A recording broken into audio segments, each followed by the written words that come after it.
खुदा के बेहतरीन नाम में आप सब देखने और सुनने वाले मेरे तमाम नाजरीन की सलामती हो। Salman Sam social media network के साथ आपकी खिदमत में हाजिर हूं। नाजरीन, आज का हमारा हल्का N 161 न सिर्फ इसे जनूबी पंजाब में बल्कि पाकिस्तान के अहम तरीन हल्कों में इस हल्के का शुमार भी होता है। नाज़रीन, 2013 में जब जहांगीर खान तरीन साहब पाकिस्तान तहरीके इंसाफ का हिस्सा थे, उन्होंने इस हल्के से इलेक्शन लड़ा और उस वक्त के आज़ाद उम्मीदवार सदीक खान बलोच साहब ने उस वक्त जहांगीर खान तरीन साहब को शिकस्त देखकर हैरान कर दिया था।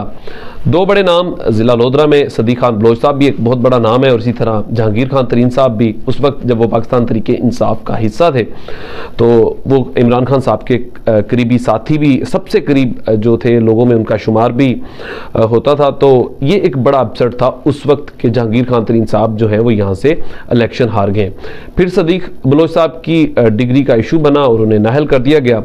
फिर सदीक खान बलोच साहब उससे पहले मुस्लिम लीग नून में और पूरा शहीद कांजू ग्रुप जो है, जो एक पूरा पैनल जो तैयार किया गया था उस वक्त, वो तमाम लोग मुस्लिम लीग नून में उस वक्त शामिल हो गए थे।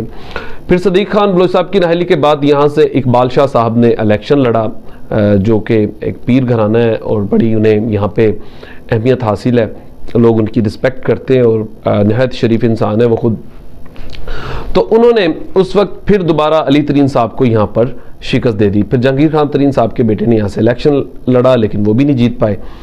फिर दोबारा 2018 में जब दोबारा आम इंतखाबात हुए तो यहाँ पर तरीन साहब तो खुद नाहल थे, वो नाहल हो चुके थे इस दरमियान में।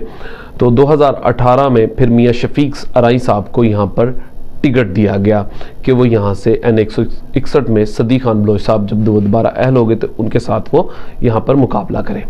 बड़ा कांटेदार मुकाबला था लेकिन मियाँ शफीक साहब पाकिस्तान तहरीके इंसाफ यहाँ में सीट निकालने में कामयाब हो गई थी। जैसे कि आप सब लोगों को पता है कि जहांगीर खान तरीन साहब अब पाकिस्तान तहरीके इंसाफ को छोड़ चुके हैं। उनके साथ पार्टी से बहुत सारे लोग एक अलग ग्रुप बनाया और वो डी सीट हुए। उसके बाद दोबारा उन्होंने इलेक्शन लड़ा मुस्लिम लीग नून के टिकट से और तकरीबन तमाम लोग जो है वो इलेक्शन हार गए थे।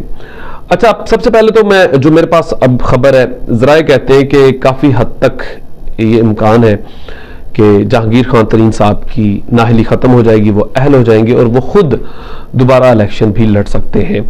अगर तो वो दोबारा N 161 से इलेक्शन लड़ते हैं तो फिर 3 उम्मीदवार जो है वो सामने आ सकते हैं। वो 3 उम्मीदवार सदीक खान बलोच साहब खुद और उसके बाद मियाँ शफीक अराई साहब और जहांगीर खान तरीन साहब। अब इन मामलात पे क्या तय होता है ये तो आने वाला वक्त बताएगा, लेकिन इस वक्त यहाँ पर सदीक खान बलोच साहब भी बड़े मजबूत कैंडिडेट हैं क्योंकि उनका ज़ाती वोट बैंक जो है वो बड़ा स्ट्रॉन्ग है और वो उनका शख्सियत का वोट भी एक बड़े पैमाने पे यहाँ पे मौजूद है। इसी तरह मैं मियाँ शफीक अराई साहब की बात करूँ तो मियाँ शफीक अराई साहब का ज़ाती वोट बैंक भी है और इस वक्त इमरान खान साहब के बयानिए का वोट बैंक भी अच्छा खासा यहाँ पर मौजूद है। नाज़रीन, अब पाकिस्तान तहरीके इंसाफ की जीत यहाँ पर कैसे मुमकिन हो सकती है, जो सबसे बड़ी वजह है यहाँ पे पाकिस्तान तहरीके इंसाफ का जो वोट बैंक है 227 PP 227 में और PP 228 पे, यहाँ पे साथ साथ उन्हें भी बहुत ज़्यादा मेहनत करनी पड़ेगी। अगर तो नवाब अमानुल्लाह साहब यहाँ पर जैसे माजी में वो सपोर्ट करते रहे तो यहाँ से पाकिस्तान तहरीके इंसाफ सीट निकाल सकती है। अगर जहांगीर खान तरीन साहब की नाहली ख़त्म हो जाती है और वो खुद भी इलेक्शन लड़ते हैं तो अगर सदीक खान बलोच साहब मान जाते हैं या वो खुद से फिर दोबारा इलेक्शन लड़ते हैं तो इसका जो फ़ायदा होगा वो पाकिस्तान तहरीके इंसाफ को ही होगा क्योंकि पाकिस्तान तहरीके इंसाफ का एक अच्छा खासा वोट बैंक यहाँ पे मौजूद है और इसका नतीजा जो है वो कुछ ज़िमनी इंतखाबात में भी आपने देख लिया है। लेकिन इस दफ़ा इलेक्शन जो है N 161 का वो बहुत मुख्तलिफ होने जा रहा है। अगर तो तरीन साहब सदीक खान बलोच साहब के ऊपर एतमाद कर लेते हैं, मुझे नहीं लगता कि क्योंकि अगर नाहली ख़त्म होती है तो तरीन साहब यहाँ से खुद इलेक्शन करेंगे। ज़ाहिर है कि यहाँ पर NA की 2 सीटें, ये मेरी ज़ाती राय है, NA की 2 सीटें और 5 सूबाई असम्बली की है तो तरीन साहब जो है वो ज़ाहिर सी बात है अब्दुर्रहमान खान कांजू साहब के साथ बैठ के कुछ ना कुछ तो मामला सेट करेंगे अगर वो मुस्लिम लीग नून के टिकट से ही इलेक्शन लड़ते हैं।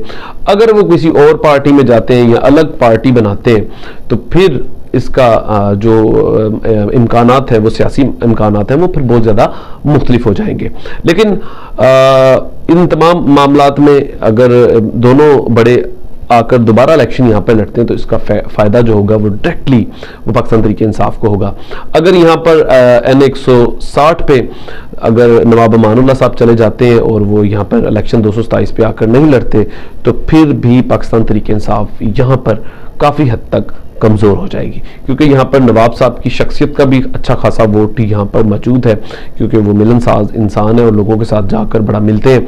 और बहुत सारे हल्के ये भी कहते हैं कि यहाँ पर नवाब अमानुल्लाह साहब की ज़ाती दिलचस्पी होना बहुत ज़रूरी है।